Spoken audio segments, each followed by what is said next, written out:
Pernyataan ataupun pesan kebangsaan yang sudah disampaikan secara utuh oleh Presiden ke-7 Republik Indonesia Joko Widodo. Jokowi sudah belak-belakan di Kongres Partai Solidaritas Indonesia. Ada beberapa pernyataan menarik yang kemudian disampaikan oleh Jokowi. Saya akan bahas bersama dengan Direktur Parameter Politik Indonesia, Mas Adi Praitno. Mas Adi, saya mencatat ada dua setidaknya kalimat yang menarik sekali. Saya akan full mendukung PSI, saya akan bekerja keras untuk PSI, dan frasa kita itu berulang kali digunakan Pak Jokowi. Anda memaknai seperti apa? Ya, saya kira memang satu-satunya momentum yang paling banyak ditunggu dalam Kongres PSI hari ini itu adalah sikap secara terbuka dari Jokowi.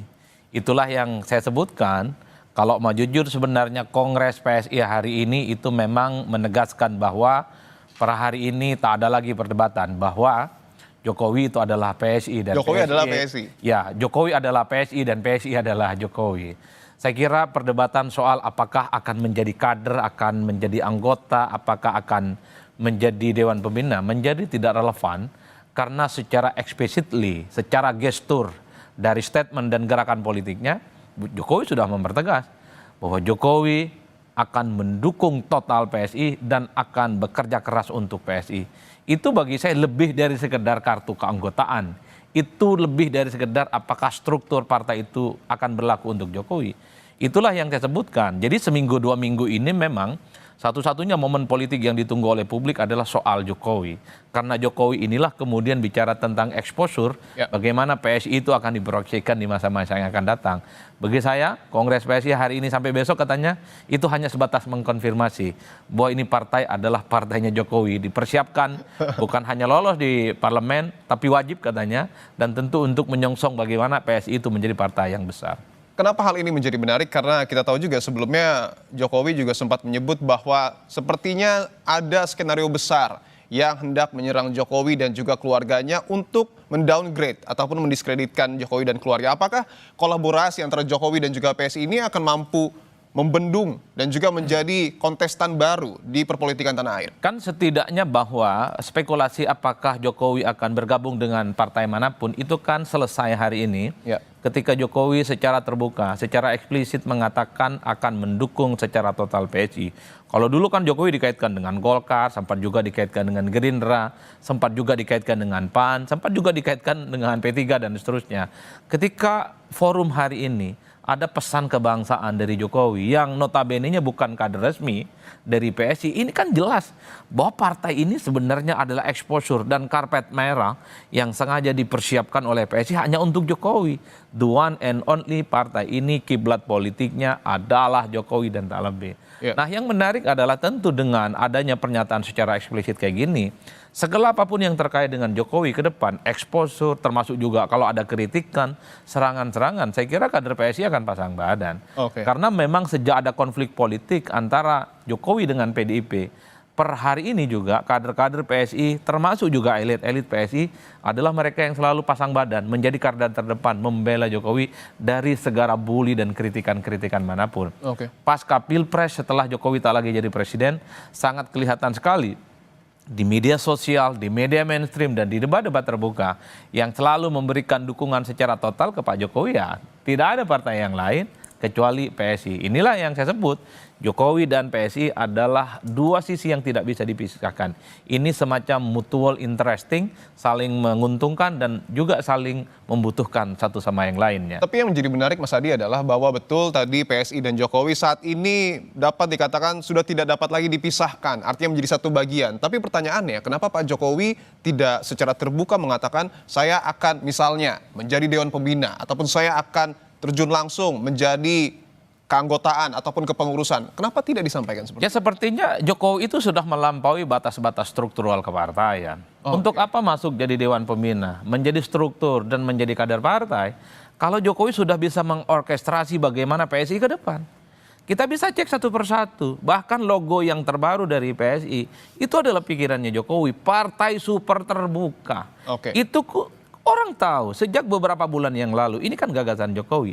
Dan bahkan secara fasih Jokowi menjelaskan apa yang disebut dengan partai super terbuka itu tadi. Ada revolusi yang disebut dengan e-voting dan seterusnya dan seterusnya. Nah, yang kedua, kalau kita mau jujur ya, ideologi yang dimiliki oleh PSI itu kan Jokowisme. Mereka declare sejak lama. Per hari ini mengkonfirmasi dan mempertebal bahwa sebenarnya kiblat politik, imam politik, dan bahkan mazhab politik PSI tak lain dan tak bukan adalah Jokowi. Itulah yang saya sebutkan. Bagi Jokowi sudah nggak penting struktur partai. Bagi Jokowi sudah nggak penting apakah akan jadi Dewan Pembina ataupun tidak. Karena saya cukup meyakini bahwa nantinya ini bukan hanya soal bagaimana Jokowi bisa mengorkestrasi PSI. Saya turut menduga bahwa akan begitu banyak orang-orang yang selama ini menjadi loyalis dan para pendukung Jokowi mungkin juga akan hijrah menjadi bagian dari PSI. Oke. Makanya tadi saya melihat bagaimana Jokowi mengatakan bahwa akan ada perubahan yang cukup signifikan terkait dengan struktur partai. Betul. Itulah yang saya kira mungkin nanti akan begitu banyak orang, relawan, para loyalis Jokowi yang per hari ini tidak berpartai akan diborong ke ini partai. Artinya menurut Anda bahwa perombakan besar dalam struktur keanggotaan PSI akan juga ada tangan Jokowi di sana, ada orang-orang Jokowi di sana? Ya kalau mau jujur sebenarnya mentor utama, konsultan utama dari PSI ini adalah Jokowi, bukan yang lain. Udah nggak ada perdebatan ini. Tak ada lagi panggung belakang yang kemudian spekulatif. Per hari ini exposure dan resultante PSI di masa-masa yang akan datang itu adalah Jokowi. Dalam sambutannya Jokowi mengatakan, kita sudah mengalami pengalaman. Kita itu kan menegaskan bahwa sebenarnya secara eksplisit Jokowi sudah menjadi bagian dari PSI. Bagaimana Jokowi bercerita tentang kita 2019-2014. 2024 maksudnya itu adalah bagaimana Jokowi ingin menjelaskan 2 kali PSI ikut pemilu. Dan sangat kelihatan sekali Jokowi itu bicaranya seperti at home.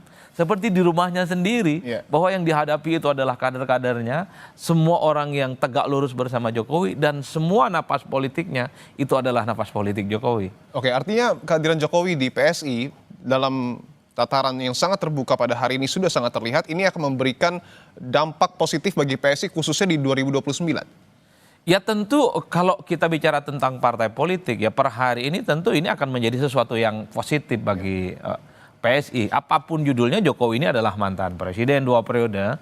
Jadi terlepas dari kontroversi, terlepas dari serangan-serangan yang belakangan ini cukup agresif nyerang Jokowi dan keluarga besarnya, per hari ini Jokowi itu adalah sebagai salah satu figur yang relatifly popularitas dan elektabilitasnya itu masih kuat di level grassroots. Dan kita juga tahu bahwa kalau memang Jokowi betul mewarnai partai ini total dan bekerja untuk bagaimana membesarkan PSI, kan kita tahu bahwa bagaimana basis-basis pemilih di Indonesia itu memang dalam banyak hal menggantungkan kekuatan politiknya pada figur tertentu. Pada figur tertentu. Kita bisa cek partai-partai politik besar di Indonesia per hari ini, itu kekuatan figur sangat dominan dibandingkan dengan yang lainnya.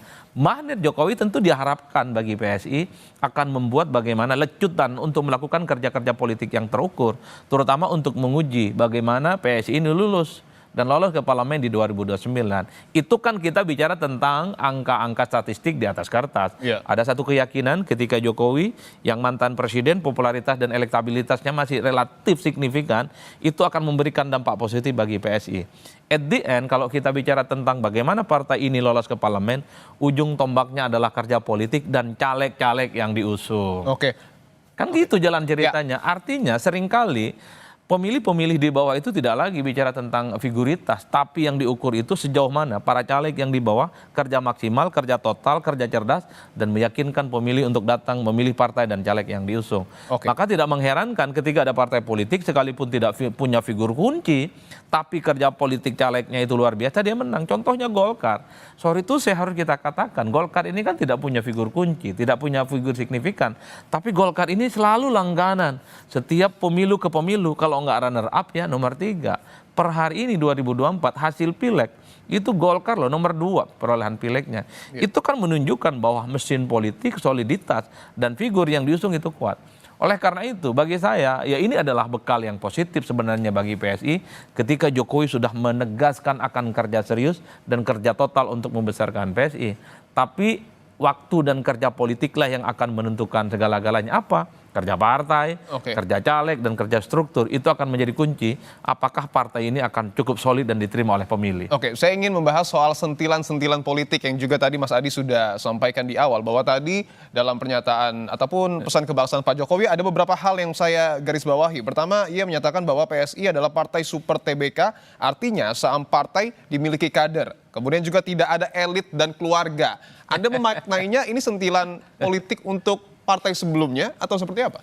Ya, ketika Jokowi bicara tentang tak ada kepemilikan siapapun di partai politik, ini kan ingin membalikkan logika partai. Dalam praktiknya, sepanjang sejarah reformasi hingga hari ini, memang ada yang disebut dengan oligarki partai. Bagaimana arah partai, kebijakan partai, determinasi partai, itu memang dikendalikan oleh sekelompok orang. Bahkan pada level pemilihan ketua umum, itu kan biasanya yang memilih pada level misalnya nih DPD ataupun DPW, level provinsi ataupun level kabupaten, hanya orang tertentu, jumlahnya ratusan, dan dia akan voting kira-kira siapa yang akan memenangkan pertarungan politik.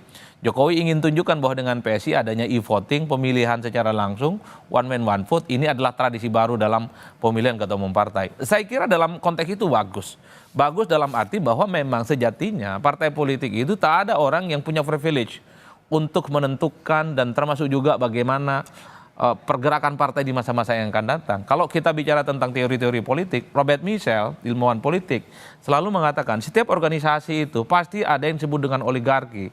Oligarki itu adalah ketua umum partai, dia sekjen partai, dan elit-elit lain, di mana partai ini hanya dikontrol oleh beberapa orang. Tapi Mas Diko, satu hal yang ingin saya katakan, kan juga orang bicara dan misalnya dalam tanda kutip mengkritik PSI.